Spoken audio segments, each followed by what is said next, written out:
What is up, guys? Politics Gaming here, and today we're doing a brand new video about the United Mexican States. It's going to be the next episode in this. If you guys have not seen this before, go ahead and check out the other episodes. We have 13 other episodes that I've already released, and a lot of people are really liking this, and I'm really enjoying this series as well. Before we get started, go ahead and leave a like, subscribe to the channel if you are new. If you guys want to see more content like this, hit that bell notification icon so you don't miss anything whenever I do make it to the channel. And if you guys want to support more on this channel, go ahead and donate to the channel. We have super chats, we have super thanks, and becoming a member is the easiest way to do that. It's just a monthly payment where you support the channel, everything I do. You also get the monthly benefit of getting brand new country packs where I will be making like the Mexico series, where I have, like, you know, the realistic parties and characters and everything like that. I will be doing more of that, so if you guys are interested in getting that, go ahead and become a member, and I will be releasing that to my members in the next couple of weeks. So very excited to be doing that. And if you guys have any other suggestions of what you would like to see being a member, go ahead and become a member, join the Discord, and give me suggestions on what you guys want to see. Other than that, basically what we are going to be doing is we are going to be focusing on, we don't really need to concentrate on our electricity right now. What we also want to do, we need to go over to industry, we need to go over to satellites, we need to go here, and we need to invest not 1.5 billion pesos, we're going to do 15 billion pesos. So that will help us in trying to up our intelligence on other countries. We can actually spy on the militaries of our Central American neighbors. And what we also want to do, we need to start making sure that the plan that we had in the previous episode, where we went over here, we went to regulate the use of facial recognition, we moved it to no restriction. We need to see what the effects of that will be. So I'm pretty interested to see how that has an effect on crime. So it looks like we did it right around here, and we do see that crime is reducing.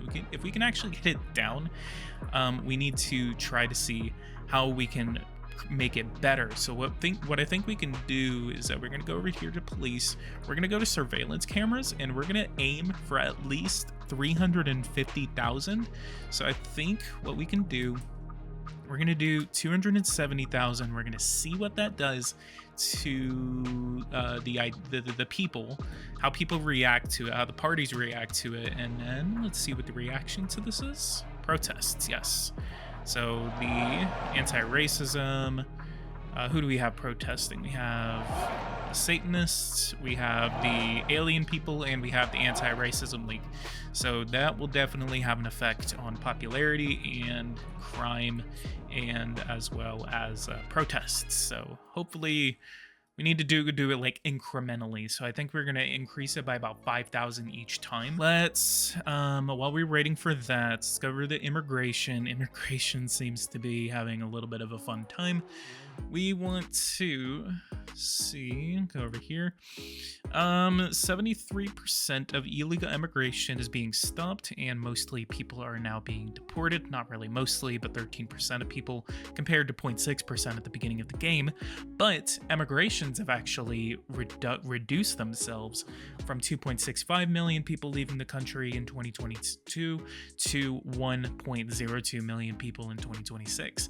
But what we still have an issue on is people that are coming in. Mostly still people are coming in through illegal means, and we need to try to turn that around. We need to find a way that we can try to encourage people to come here legally, mostly for work. So we need people to come here not to cross into Mexico and then immediately cross over into the United States. We need to figure out a way that we can try to encourage them to stay. We can go over to immigration, let's go over to legislation and policy and issuing visas. Regulate just solely, recognize without conditions. What is our policy on visas against Guatemala? Guatemala seems to be right here, tightly controlled with a quota. Let's go ahead and remove that back. Let's actually go to no visas, and let's see how that reacts. Let's see what ends up happening to that, because we already do have a immigratory agreement with Guatemala over the importation of workers, and we need to receive and detain. Let's go ahead and try to receive and detain, try to see if they want to send them to us legally. and see what happens, I guess. 250, 500, 700, 750, 1,000 tanks just got delivered to Mexico.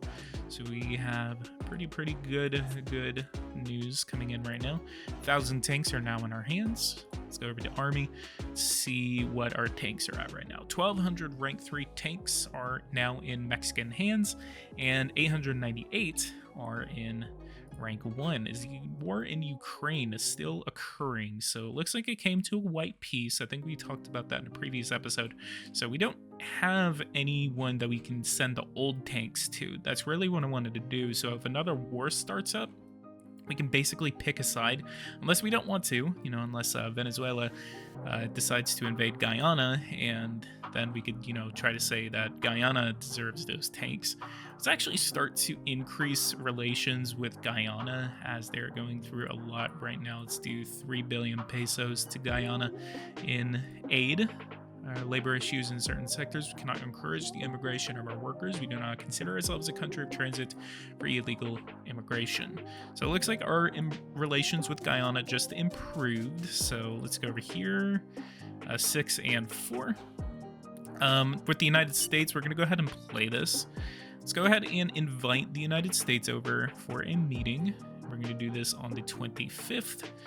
And what we're also going to do while we're waiting for the United States to come over for our meeting, so we're going to invite them for a free trade agreement.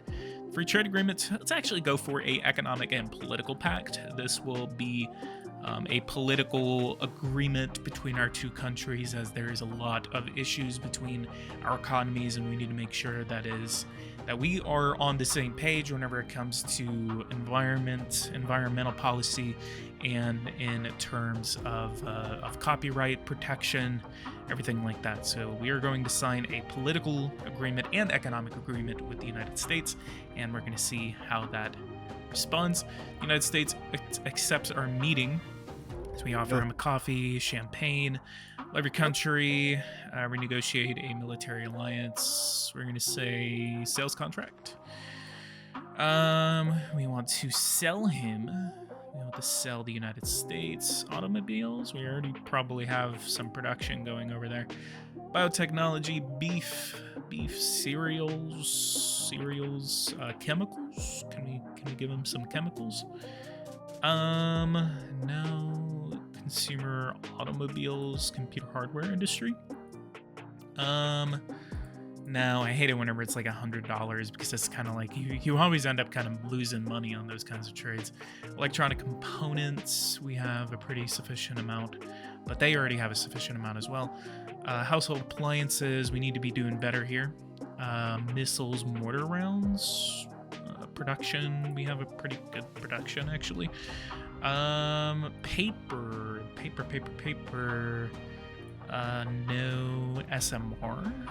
SMR software, steel, utility vehicle construction. We'd actually, wow, we can get 2.4 trillion pesos off of this. It's about $100 billion, $200 billion actually. We will consider this. So wood, we are going to sell them some wood. So we're going to do 4,000 pesos per ton, 2,500, 4,000, 3,300, 3,300, we're going to do 3,100. And immigration agreement with the United States. So come work in Mexico for certain economic sectors. No, they would not accept that. Renegotiate an immigration agreement and importation to come and work in the United States. Should we try to encourage people to go over and work in the United States? We already get enough off of the United States in terms of this, and we need to, again, the plan is for the 2028 in that election, in about 2 years, we are going to ensure that the Democrats win that 2028 election.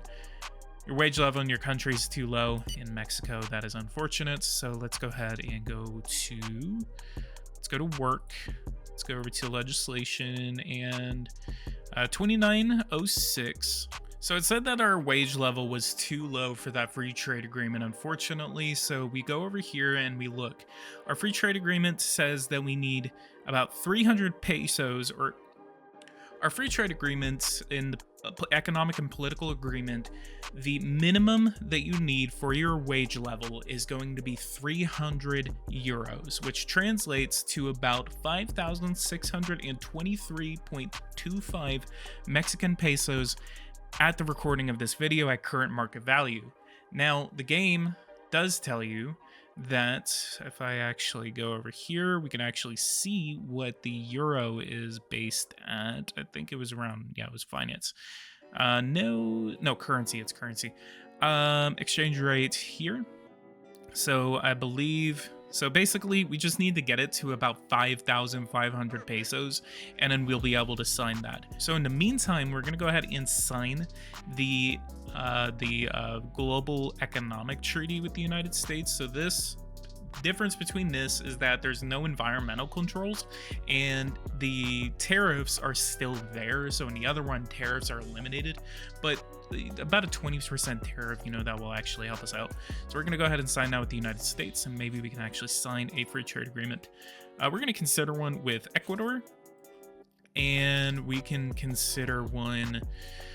Wow, no one likes us in the world. No one likes us in the world. Could we consider one? Who else can we sign one with? We can maybe sign one with Guatemala. We can sign one with Colombia. The European Union might be out of the question. Maybe we can boost relations with Ukraine, try to trade some agriculture. Unfavorable change in regime change in Costa Rica. Contract rejected. So let's go ahead and go to the signing of this free trade agreement and see what happened. All right, and we are back. Unfortunately, we do have 2 riots happening simultaneously in Mexico. This is due to the surveillance camera issue that we had. Seems like they're upset enough that they are now rioting. So do we have a free trade agreement? We do not yet, but I'll go ahead and see what happens and we will get to the end where we deal with these riots. And we have dealt with those riots. Let's go ahead and see the United States has accepted our free trade agreement. Now, how many pesos is this worth? This will be worth a lot. 1.8 trillion pesos, which equates to about, I think that's about 100 billion. But no, yeah, just about less than 200 billion. So interesting to see, but I'm glad that we finally signed something like that. And basically, what it'll do for us is that promote trade between the United States and Mexico. It'll also try to boost our manufacturing sector. That's really the goal of this series, is to start boosting, basically becoming the China for the United States, and that'll get us a lot of money. We need to make sure that we are controlling our inflation at the same time. We need to not go too crazy about it. So I know growth is going to be a bit of an issue, and if we really need to, then we can basically sabotage relations with the United States to where they'll cancel it. Liberation of those people, economic treaty, major world power. Therefore, this will undoubtedly greatly increase our trade with this country and consequently raise CO2 emissions from transporting merchandise. We would do better to prioritize local producers, which we are. We are doing both. So we are prioritizing local producers, but then at the same time, we are still trying to boost our global trade presence. So that's really what we need, is a much better position whenever it comes to global trade. Aeronautical construction is something that I am also focusing on. So basically, I want to kind of become the Brazil of Central America, where we have this huge aeronautical industry. So if I actually go over here to World Info, I think Brazil is going to be all the way up here. So yeah, Brazil does produce a lot of planes, and if you actually are familiar with planes, you'll know that Embraer is from Brazil. Brazil produces the Embraer. So that actually caught me off guard whenever that happened. Favorable regime change in Guyana, so even better news, seeing that that a friendly government has come into power. Guyana should be good in terms of relations between our two countries. Let's see, 47 strategic and economic 17. Let's also invite them over for a meeting, see if we can try to get a strategic alliance with them.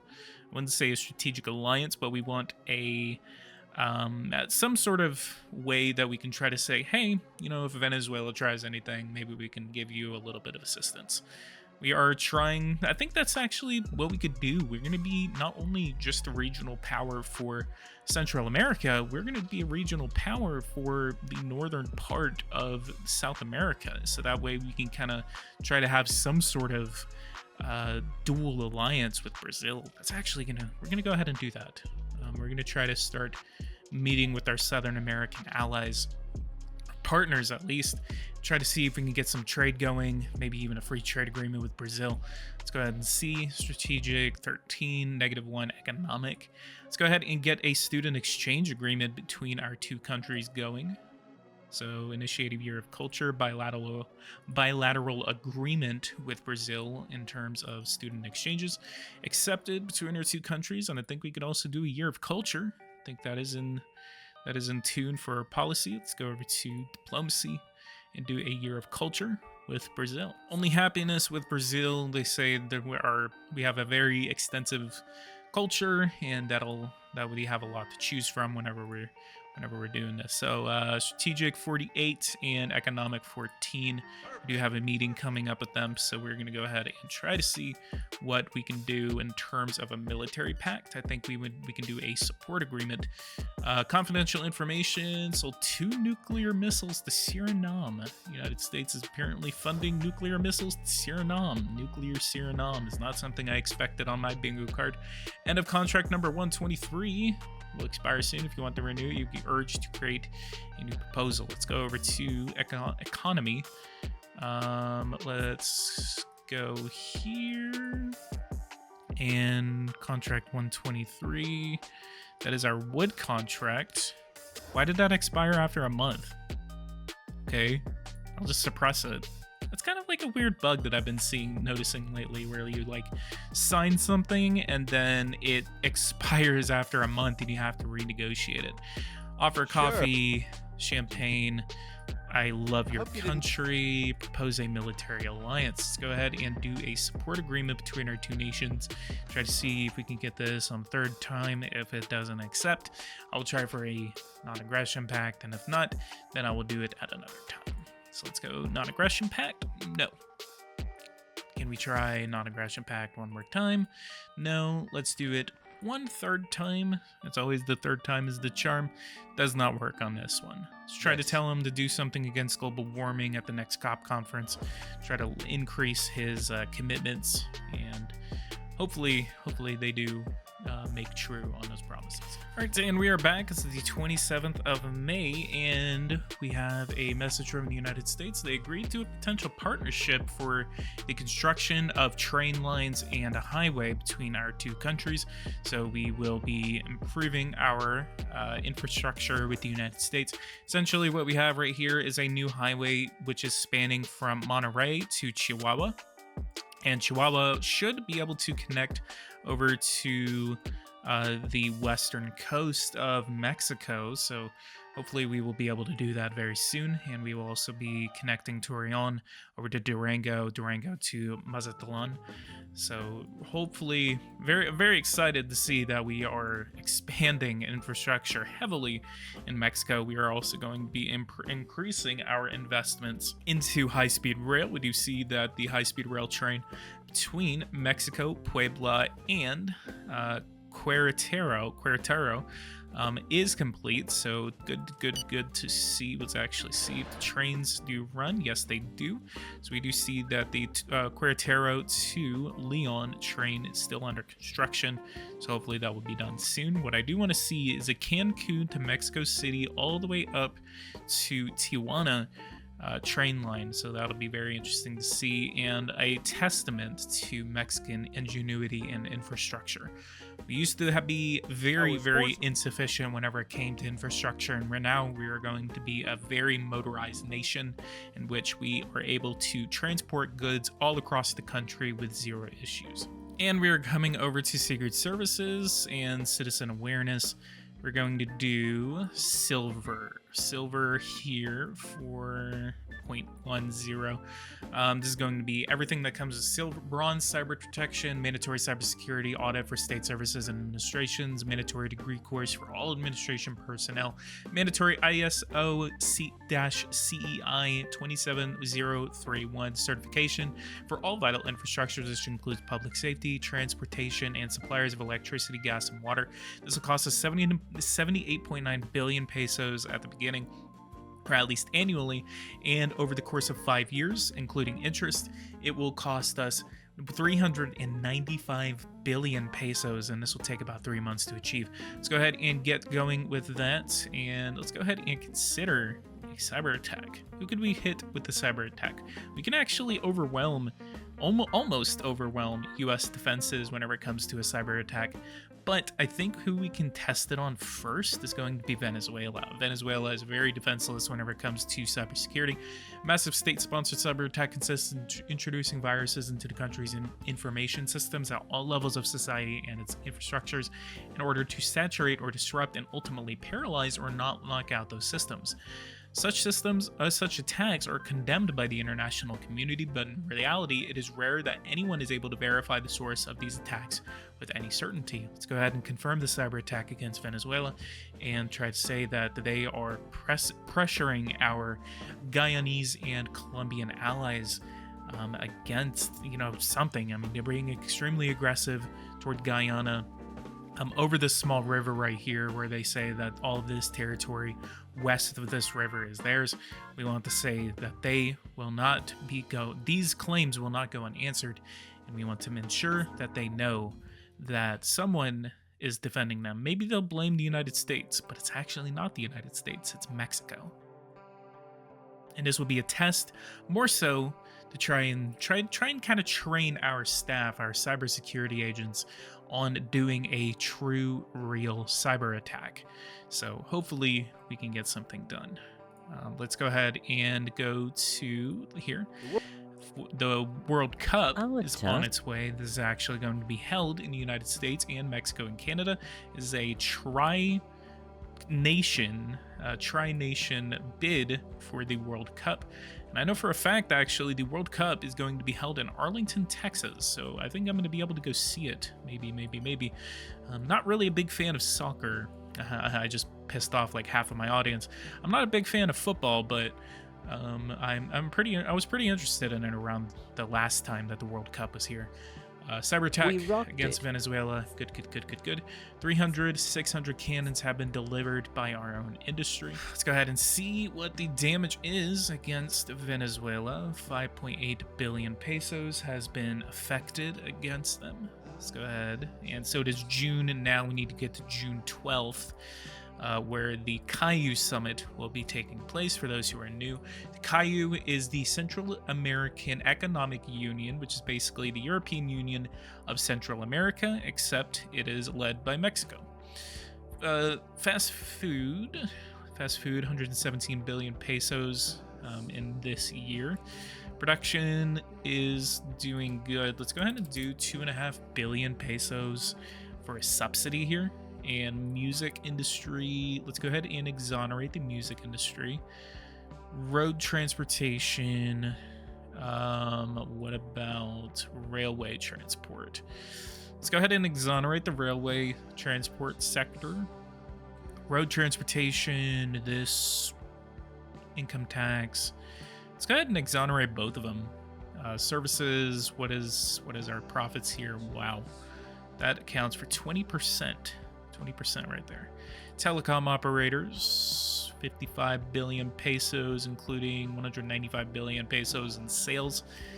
Urban transportation here, 1.6 billion pesos in profits. Did we nationalize this? I think we did. 20 billion. We privatized it, 7 billion. We're gonna hold off on that. Numerical infrastructures. Wow, look at that. We started off at 156 billion in sales, and now we're at 504 billion. We started off with 6.6 billion in profits, and we're now at 137 billion in profits. Did we privatize it? Didn't mean to say that. I actually meant to say, did we exonerate it? We did not. I feel like if we exonerate it, it's going to explode, and I don't really want to do too much growth. I don't want to do too much growth. Kind of like a stationary tertiary sector. Kind of just doing a little bit. Let's go over to GDP for secondary. Does this? It's kind of increasing, but it's kind of increased by about 500 billion, not too much, at least comparatively. Anti-missile battery, anti-sleep molecule. Let's go ahead and exonerate this sector right here. And aluminum. Let's do 7.5 billion pesos here. And let's go to the next day, and we should be getting a message. Planes, trains, and transport is down in Venezuela, so they're just in complete disarray right now. Next Caillou Summit in Puebla on 7/11/26, so our presence is hoped for. The president attending the World Cup.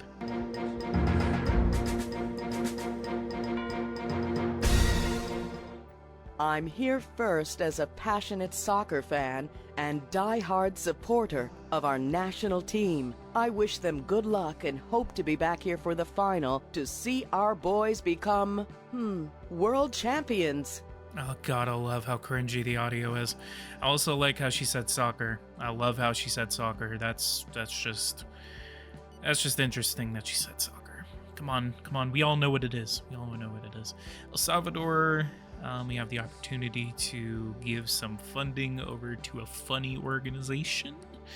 When is their next election? 357 days. Yeah, let's go ahead and give them a little bit of a funding measure. The theory. We need just to remember in about a year. So about May, we can actually get involved in the election.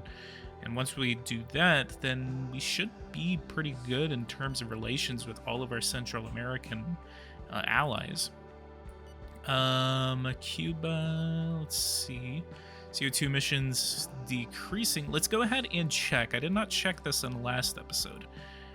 Illegal employment is stopped at 28.73. What's stopping it? Why is it it's just dead? That's weird. It's kind of weird. Is it because I was increasing the minimum wage?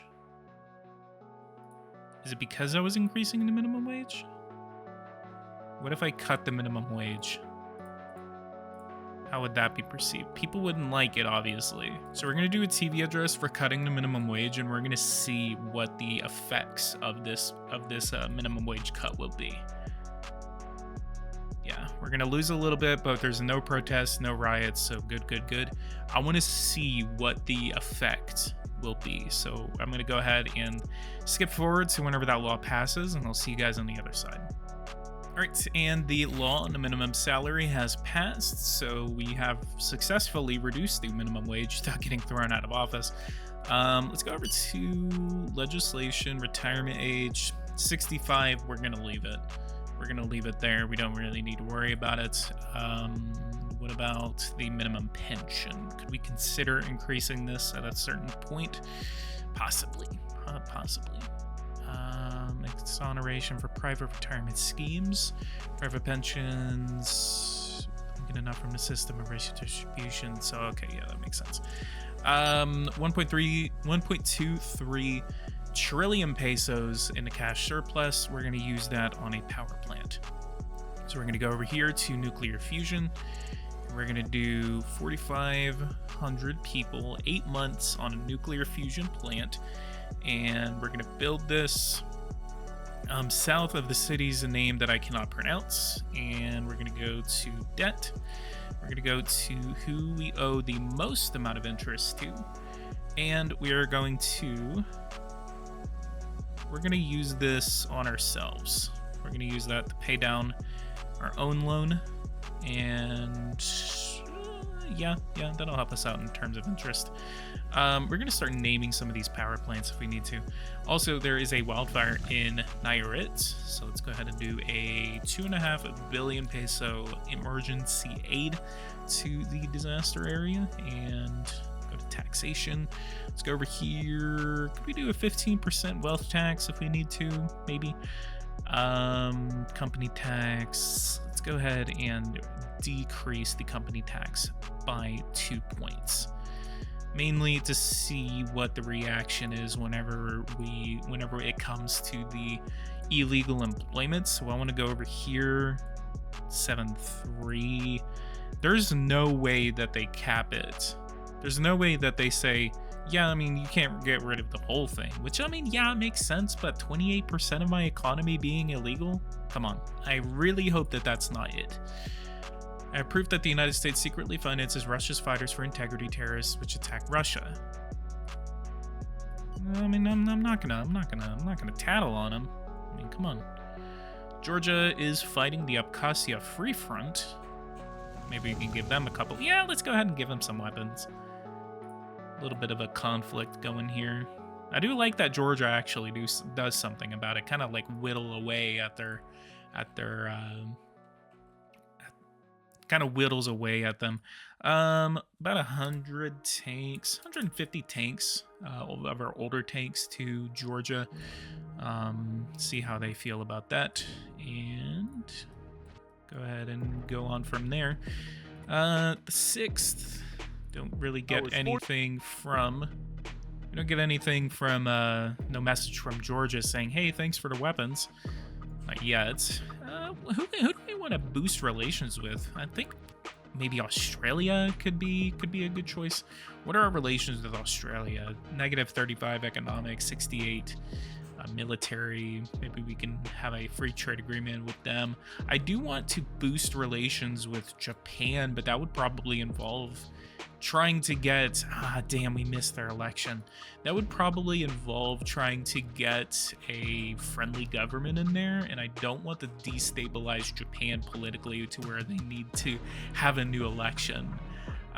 Victim compensation at nearly 11.4. Let's do 15. Precarious situation.